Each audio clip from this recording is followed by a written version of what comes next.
Oke, saya lagi melewati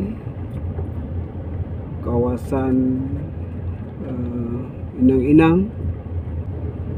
Di jalan di sini memang ini menjadi satu tantangan utama bagi para pengemudi. Ini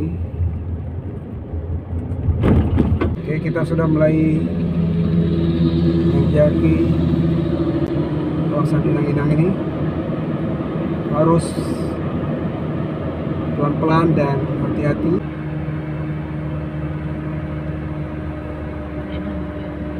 Ini tanjakan patah.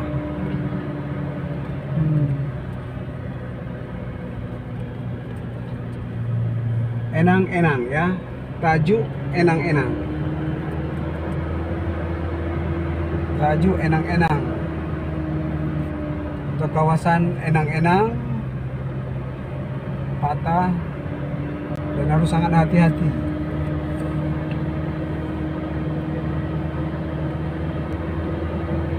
Karena tanjakan, ya, kalau menurun mungkin lebih ini, tapi ini karena tanjakan agak harus lebih hati-hati, apalagi ada mobil-mobil barang yang melintasi kawasan ini, itu harus lebih hati-hati.